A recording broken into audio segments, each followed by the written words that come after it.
मेरा नाम रमेश है। मैं दिन रात पढ़ाई करता हूँ। मेरा हॉबी है कोरा पे जाके एमटेक की सैलरी देखना। मैं 6 महीने से गेट का प्रिपरेशन कर रहा हूँ।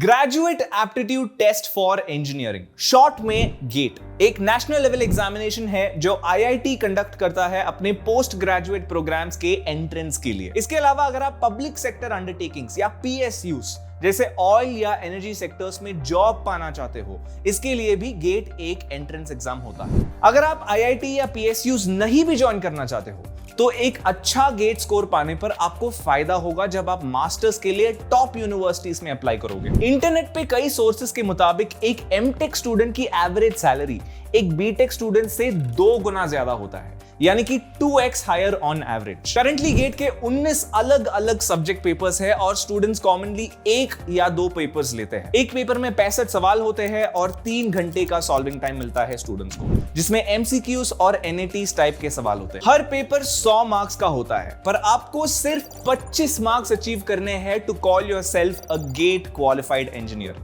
जी हां, आपने सही सुना। सुनने में ज्यादा टफ तो नहीं लग रहा है, पर गेट एग्जाम स्टूडेंट्स की स्ट्रेस लेवल्स काफी ज्यादा पंप अप करने के लिए जाना गया है। अगर आप एक गेट एस्पिरेंट हो, आप एक आईआईटी ज्वाइन करना चाहते हो या पीएसयू में जॉब करना चाहते हो, तो ये वीडियो स्पेशली आपके लिए बनाई गई है। बिना और वक्त गुजारे चलो देखते हैं 6 ultra effective tips GATE exam crack करने के लिए। Number 1, start your prep early. Sir, admission करानी है सर बच्चे की आईआईटी कोचिंग के लिए। क्या उम्र है? बस 1 घंटे पहले। ए, तू बहुत लेट हो गया रे। उधर देख, जो जो पेट के अंदर है वो लोग का एडमिशन चालू है अभी। एक काम कर, 10 नंबर काउंटर पे जा, उधर अगले जन्म का फॉर्म फिल कर। कहा जाता है कि आईआईटी एस्पिरेंट्स अपने जेईई मेंस के प्रेपरेशंस के लिए अपने मां के पेट से ही शुरू करने लग जाते हैं। मजाक कर रहा हूं, पर गेट एग्जाम का प्रिपरेशन शुरू करने का सबसे बेस्ट टाइम है आपके इंजीनियरिंग के सेकेंड ईयर के टाइम पे। 1 साल का प्रिपरेशन भी ठीक है, पर 2 साल होने पर आप एक ज्यादा कंफर्टेबल स्पेस पे होंगे और आपको सारे टॉपिक्स और कॉन्सेप्ट्स अच्छे से समझने और सीखने का टाइम मिलेगा। इससे एक और फायदा यह है कि एग्जाम डेट के पास आते हुए आपको रिवीजन के लिए भी ज्यादा टाइम मिलेगा। याद रखना, गेट एग्जाम में आप कंपीट कर रहे हो दूसरे एस्पिरेंट्स के साथ, तो जितना जल्दी प्रिपरेशन शुरू करोगे उतना अच्छे से आप सिलेबस कवर कर पाओगे और एक सॉलिड फाउंडेशन बनेगी आपकी। Number 2, fix your circadian rhythm. इसका मतलब यह है कि आपको अपना स्लीप साइकिल और मॉर्निंग रूटीन सही करना पड़ेगा। देखो, मैं जानता हूं कि सुबह की 6 बजे उठना और वो भी हर रोज कोई आसान काम नहीं है, पर अगर आप गेट को लेके सीरियस हो तो आपको स्नूज बटन दबाना बंद करना होगा और एक हेल्दी स्लीप साइकिल पे आना होगा। जाने माने न्यूरो साइंटिस्ट ने एक स्टडी कंडक्ट करा है जिसमें दिखाया गया है कि 5 या 6 घंटे की नींद आपके सेहत के लिए हार्मफुल है और आपका शरीर को मिनिमम 7 या 8 घंटे की पूरी नींद चाहिए। आपकी बॉडी के फंक्शंस एक 24 आवर साइकिल में चलती है और सुबह सुबह उठना इस सिस्टम के लिए सबसे बेनिफिशियल है। अपने आप को पुश करो बिस्तर से उठने के लिए हर रोज सेम टाइम पे।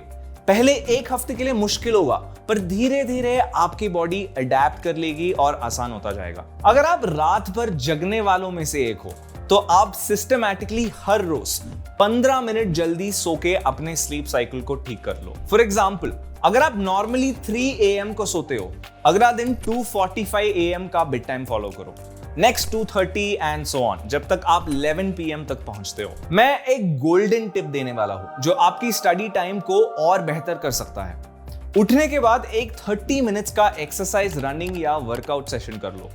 इससे आपकी एनर्जी लेवल्स, कंसंट्रेशन और मेमोरी ज्यादा तेज हो जाएगी। International journal of exercise science में पब्लिश की गई एक रिसर्च पेपर में यह कहा गया है कि एक्सरसाइज सेशन के बाद स्टूडेंट्स ज्यादा चीजें अपने मेमोरी में रिटेन कर पाते हैं, यानी ज्यादा से ज्यादा इंफॉर्मेशन वो याद रख पाते हैं। Number 3, pick the right reference materials.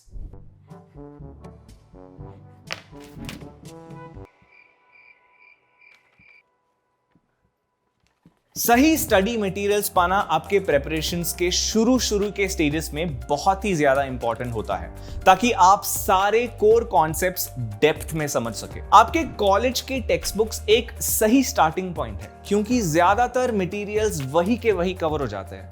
Text book के साथ साथ गेट एग्जाम प्रेपरेशंस की गाइड्स भी काम आते हैं, क्योंकि ये material specifically GATE exam focused होते हैं। आपके कॉलेज की लाइब्रेरी में ये बुक्स अवेलेबल होने चाहिए, नहीं तो इंटरनेट पे अवेलेबल तो होगा ही। Number 4, use pomodoro and Feynman learning techniques. पढ़ाई के तरीके तो बहुत है, पर आपके गेट प्रेपरेशंस के लिए सबसे फायदेमंद वाले तरीके कौन से हैं? हमने देखा है कि एटलीस्ट शुरू के स्टेजेस के लिए, जहां आप सिलेबस और कोर कॉन्सेप्ट्स को सीखने की कोशिश कर रहे हो, पोमोडोरो और फाइनमैन टेक्निक्स सबसे अच्छा काम करते हैं। चलो देखते हैं ये दोनों टेक्निक्स होती क्या है और आप इनको कैसे यूज कर सकते हो अपने पढ़ाई के लिए। पोमोडोरो टेक्निक एक ऐसी प्रूवन स्ट्रैटेजी है जो आपका स्टडी टाइम सबसे इफेक्टिव तरीके से इस्तेमाल करने में मदद करेगा। इस टेक्निक में 6 स्टेप्स है। पहले आप एक टास्क डिसाइड करो जो आपको अचीव करना है। फिर आप एक टाइमर सेट करोगे 25 मिनट के लिए। पढ़ाई शुरू हो जाएगी और फिर 25 मिनट खत्म होने के बाद आप 5 या 10 मिनट का ब्रेक लोगे। अगर आपका टास्क अभी भी पेंडिंग है तो आप फिर से 25 मिनट तक सेट करके प्रोसेस को रिपीट करोगे। ऐसे 3 साइकिल्स के बाद आप एक लॉन्ग ब्रेक लोगे फॉर 20 to 30 मिनट्स। ब्रेक के बाद वापस साइकिल शुरू।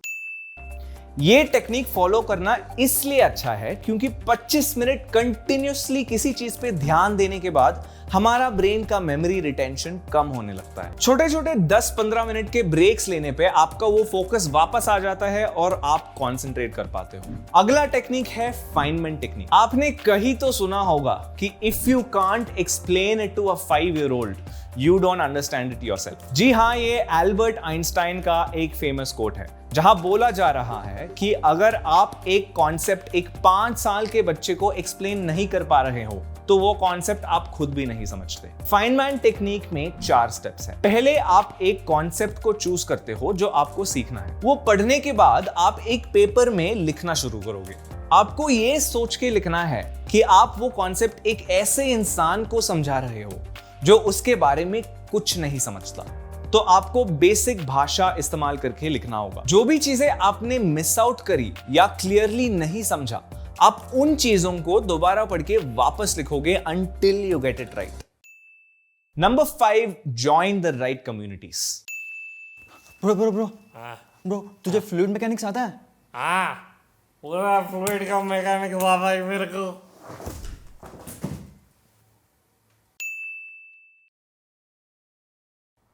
हाँ जी नमस्ते सर। सर आप फ्री हो 5 मिनट के लिए? हाँ, वो फ्लूइड मैकेनिक्स में थोड़ा डाउट था। टेक्स्ट बुक्स और गाइड्स आपको एक हद तक मदद करेगी, पर एक मेंटोर या प्रोफेसर से हेल्प पाने का कोई कंपैरिजन नहीं होता। अगर आप एक कॉन्सेप्ट या प्रॉब्लम पे बहुत टाइम से अटके हो, कहीं पे उसका एक नोट बना लो। जब भी आपके नोट्स में 4 या 5 आइटम्स भर गए, अपने मेंटर या ट्यूटर से पूछ लो। ऑनलाइन फोरम्स भी एक बहुत ही सही जगह है जहां आप अपने फेलो एस्पिरेंट्स या ऑनलाइन मेंटोर्स से हेल्प मांग सकते हो। टेक्स्ट बुक के फोरम्स में पूरे इंडिया से गेट एस्पिरेंट्स और मेंटर्स हैं जो आपकी हेल्प करेंगे। पॉइंट ये है कि ज्यादा टाइम से किसी एक चीज पे अटके नहीं रहना है। Number 6, practice papers and mock test. ये काफी जाना माना प्रिपरेशन मेथड है और मुझे ये आपको बताने की कोई जरूरत भी नहीं है, पर इस टिप के बिना ये लिस्ट अधूरी रह जाएगी और ये लिस्ट का सबसे इंपॉर्टेंट प्रिपरेशन मेथड है। अपने प्रिपरेशंस के पहले कुछ महीनों में क्वेश्चन पेपर सॉल्व करना शुरू करो। शुरू में अपना ही टाइम लगा के सॉल्व कर लो, पर जब आपने 70% सिलेबस खत्म कर लिया है तो अपने आप को टाइम करके सॉल्व कर लो। गेट एस्पिरेंट्स के लिए ये रेकमेंड किया जाता है कि हर रोज मिनिमम 50 से लेके 80 सम सॉल्व करना चाहिए। ये करने से आपका प्रॉब्लम सॉल्विंग का स्पीड और बढ़ेगा और आप क्वेश्चंस में सही चीज स्पॉट कर पाओगे। एग्जाम डेट्स के कुछ ही महीने पहले ऑनलाइन मॉक टेस्ट भी अटेंड कर लो, जहां आपको एक रियल एग्जाम देने की फील मिल जाएगी। प्रेपरेशंस का लास्ट स्टेप होता है रिवीजन, और मैं इस पे ज्यादा ही स्ट्रेस डालना चाहता हूं। रिवीजन के लिए सबसे अच्छा तरीका है लाइटनर सिस्टम, जो फ्लैश कार्ड्स का इस्तेमाल करता है। ये यूज करने के लिए आपको कार्ड्स बनाने पड़ेंगे जिसके एक साइड में कॉन्सेप्ट्स लिखे हो। सारे कॉन्सेप्ट्स लिखने के बाद आप 3 बॉक्सेस लेंगे। बॉक्स 1 जिसमें लिखा है एवरीडे, बॉक्स 2 जिसमें लिखा है ऑल्टरनेट डे, और बॉक्स 3 जिसमें लिखा है एवरी वीक। सारे कार्ड्स को बॉक्स 1 में डाल दो। आप पहले एक कार्ड लेंगे और उस कॉन्सेप्ट को एक पेपर में एक्सप्लेन करेंगे। अगर आपका एक्सप्लेनेशन सही निकला तो आप उसको बॉक्स 2 में डालोगे, पर अगर आपका एक्सप्लेनेशन गलत हुआ या आपने कुछ मिस कर दिया तो वापस बॉक्स 1 में जाएगा। ये आप करोगे सारे कार्ड्स के लिए। बॉक्स 1 आप डेली बेसिस पे रिव्यू करोगे, बॉक्स 2 आप ऑल्टरनेट दिनों में रिव्यू करोगे, और बॉक्स 3 आप हफ्ते में एक बार रिव्यू करोगे। आपको बस ये याद रखना है कि अगर आपने सही एक्सप्लेनेशन दिया तो एक बॉक्स ऊपर जाएगा, गलत एक्सप्लेनेशन दिया तो एक बॉक्स नीचे जाएगा। हर साल कुछ 6 से 8 लाख स्टूडेंट्स गेट एग्जाम के लिए अपीयर करते हैं, पर उसमें से सिर्फ 15% लोग क्रैक कर पाते हैं 25 मार्क्स के स्कोर पाके। पर अगर आप ये सारे 6 के 6 टिप्स फॉलो करेंगे, मैं आपको गारंटी दे सकता हूं कि आप भी इन 15% में से एक निकलोगे। आपका मेहनत फ्रूटफुल हो जाएगा और आपके सपने पूरे हो जाएंगे अपने ड्रीम कॉलेज या अपने ड्रीम जॉब पाने के लिए। अगर आपको ये वीडियो पसंद आया तो इस चैनल को सब्सक्राइब कीजिए, जहां हम बहुत सारे वीडियो शेयर करने वाले हैं आपकी इस प्रिपरेशन जर्नी में सहारा देने के लिए। अंटिल नेक्स्ट टाइम, धन्यवाद।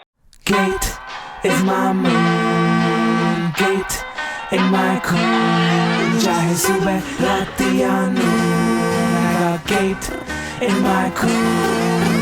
पेट से गेट के लिए जो रेडी था महारथी मेरा बढ़िया IIT ही नहीं कोई भी यूनिवर्सिटी का बड़ी सी जीता। जब तू जीता उठ जा टाइम पे बेटा जी, तभी तू जीता PSU का घीखा बन जा मेरे जैसा महारथी। हाँ प्रैक्टिस पेपर मॉक टेस्ट देकर आई एम प्रिपेयर्ड, गेट का गेम तुम जीतो ऐसे कंपटीशन तो बहुत but this way you guaranteed अब लिस्ट में नेम मेरा तेरा जो पकड़े सारे पॉइंट्स ऑफ पेन, तो यू कैन कंट्रोल अपना खुद का fate my man. Gate is my moon, gate in my cool. चाहे सुबह रात या नून, I got gate in my cool.